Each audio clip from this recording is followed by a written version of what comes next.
السلام عليكم جميعا، عاملين ايه؟ ان شاء الله يا رب تكونوا بخير. صباح الخير، صباح يوم جديد. النهارده هنقضي اليوم سوا، وفي شويه حاجات كده عايزه اتكلم معاكم فيها. فهنبتدي اليوم بالصلاه على النبي عليه افضل الصلاه والسلام، ومن المنظر الحلو ده. انا بقى النهارده الصبح صحيت فايقه ومبسوطه ومزاجي حلو جدا جدا جدا. تسالوني ليه؟ اقول لكم علشان الجو برد. أخيرًا النهارده بقى في مطر. والمهم كده إيه، فتّحت البيت بعد ما الدنيا بطّلت شتا. فتّحت البيت وقعدت كده أبُص لمنظر السما، وكانت حماتي عاطياني نعناع حطيته كده في مَيّة، وقُلت هافطر فطار متين النهارده.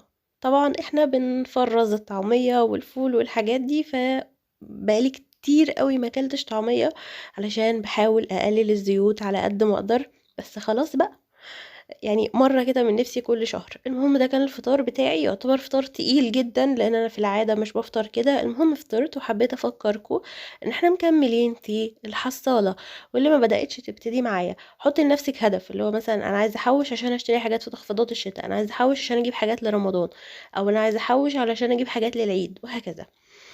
أنا بقى كنت نزلت وكنت جايبة شوية طلبات للبيت. دي ده هيبقى الفيديو الجاي، اللي هو تفريزات اللحوم بتاعة الأسبوع أو حتى بتاعة الشهر، بأفكار هتعجبكم جدًا، جدًا، جدًا. أنا صوّرت الفيديو already وهانزّله لكم بعد ده على طول بإذن الله.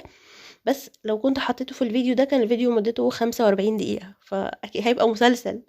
وكنت جايبة كمان طبق كشري. وأخيرًا، أخيرًا المهم طبعًا الأحسن والأنضف والأوفر إن إحنا نعمله في البيت، بس أنا علشان على قدّي أنا بس، فأكيد مش هاعمل لنفسي طبق كشري. بما إننا الفترة دي مقللين على قد ما نقدر، أو تقريبًا مانعين مضطرين حوار الخروجات والكلام برّه. فبقيت باحاول إنه مثلًا يوم الخميس أو يوم الجمعة يبقى مثلًا إيه، أجيب البنات يقعدوا معايا، أو لو زوزو عندي أو أي حد كده. باحب إنه يوم الخميس والجمعة بالذات يبقوا يومين مختلفين. نجيب فيلم بالليل، نقعد كده نحاول إيه، نرفّه عن نفسنا شوية بدل الكآبة بتاعة الفيسبوك والأخبار اللي تجيب اكتئاب. المهم اشتريت حاجات كده من المخبز.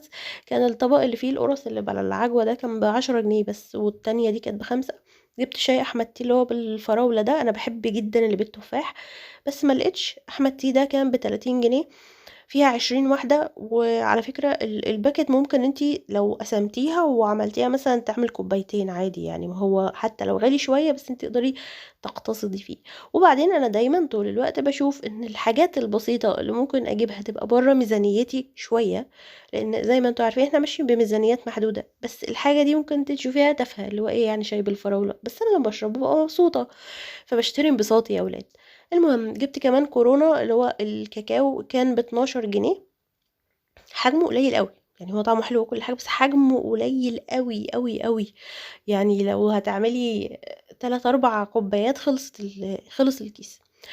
جِبت كمان اسمه إيه ده، الدوريتوس ده زي ما قُلت لكم عشان أعمل القعدة السهرة بتاعة يوم الخميس بالليل أنا والبنات. فيعني قُلت يبقى عندي أي حاجة. ممكن أنتِ بقى تجيبي إيه، ب10 جنيه فشار، تجيبي شوية ترمس كده وبليلة أو حمص وتعمليهم في البيت، وتبقي وفّرتِ على نفسِك إن أنتِ تشتري حاجات من برّه. ما تجيبيش شيبسي من برّه، الحاجات دي already أصلًا مُضرة. ف بنحاول نعمل حاجات في البيت، لإن إحنا الجو برد مش هنعرف نخرج، الميزانية لا تسمح وهكذا. جِبت كمان شوكولاتاية لا داعي لذكر سعرها، علشان الشوكولاتة يا ولاد بقت في متناول تجار الآثار.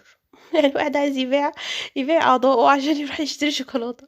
لا، لأ، الأسعار بقت مش طبيعية، مش طبيعية. اللي هو أنا مهما قعدت أتخيل، يعني عمري ما كنت أتخيل إن الأسعار هتبقى عاملة كده، ولكن الحمد لله.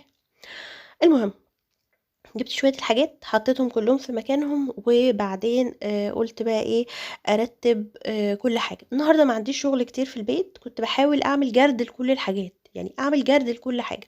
لإن أنا من دلوقتي بابتدي أخطّط لرمضان. طبعًا الأعمار بيد الله، وربنا يعطينا الصحة والعمر يا رب بإذن الله، إن إحنا نوصل لرمضان ويبلّغنا رمضان على خير. بس إحنا لازم نخطّط للأيام الجاية، علشان ما ينفعش نسيبها ماشية من غير تخطيط.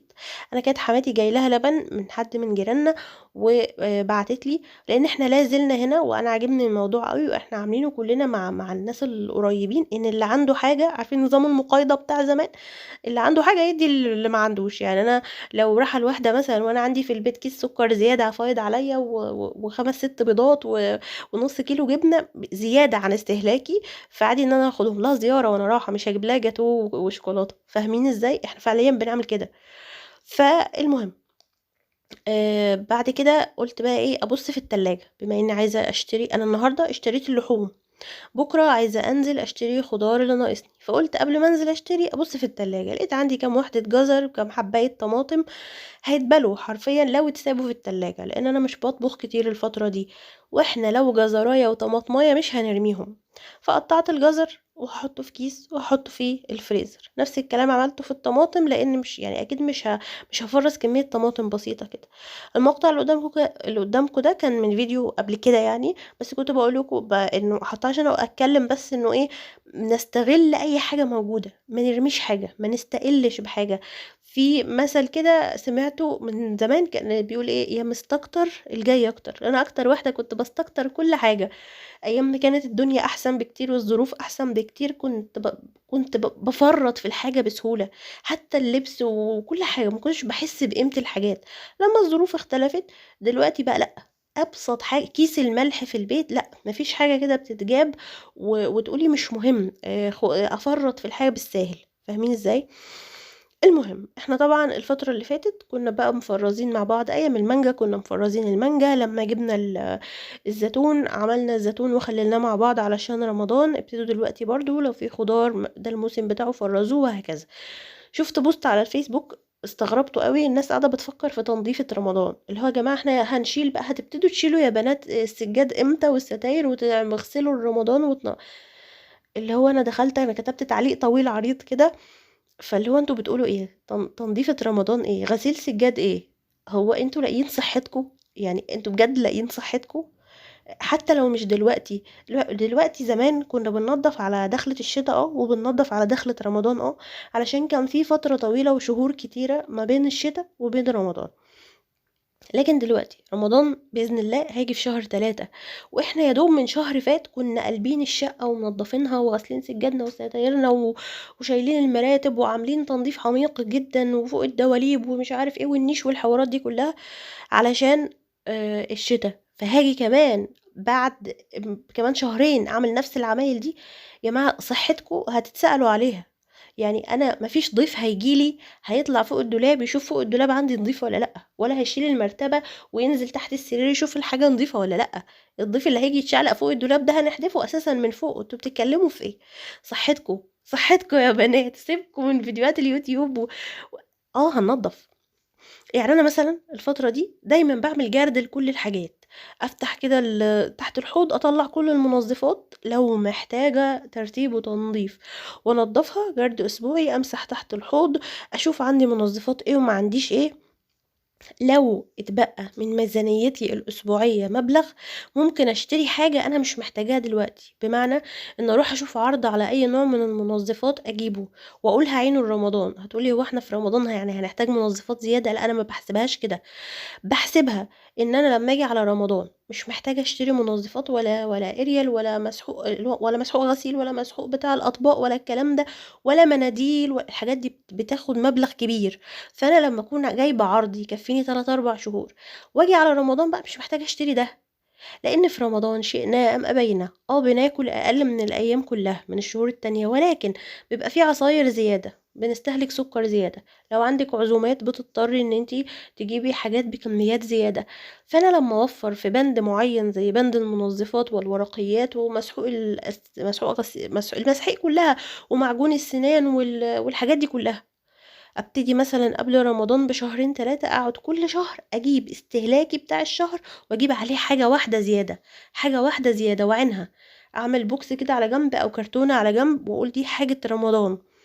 فبنبتدي نفكر مع بعض. الفيديو الجاي ان شاء الله هعمل معاكم باذن الله الترتيب الاسبوعي او التنظيم الاسبوعي للحوم اللي انا جبتها بطريقة حلوة جدا و... وان شاء الله يعني الفيديو هيكون فيه افكار وهتفيدكم وكده، واحنا مكملين مع بعض. واللي عنده فكرة حاجة بيعملها بيوفر بيها يا ريت يكتب لنا تحت في التعليقات عشان نفيد ونستفيد. وهنا انا كنت خلصت يومي اصلا، يعني كنا متأخر وقلت بقى ايه، احتفل أنا مش قادرة أقول لكم كنت متحمسة وأنا هاكل كشري، من زمان جدًا ما اكلتش كشري، وطبعًا الطبق هو باين كبير في البتاع، بس هُم حرفيًا معلقتين 3 من كل حاجة، فلأ طبعًا يعني لو أنتم بقى عيلة وكده ما شاء الله، فلأ يتعمل في البيت أوفر بكتير، وأنا جِبته وما أعتقدش إن أنا هاجيبه تاني، مش لإنه وِحِش لأ هو كان طعمه حلو وكل حاجة، بس تعبني جدًا، حسيت إن أنا واكلة فيل صغير، مش قادرة آخد نفسي بقية اليوم. فاللي هو لأ، تقيل، تقيل أوي، يعني تقريبًا العضمة كبرت يا ولاد وأنا عجزت ما عدتش باقدر آكل الأكلات التقيلة دي.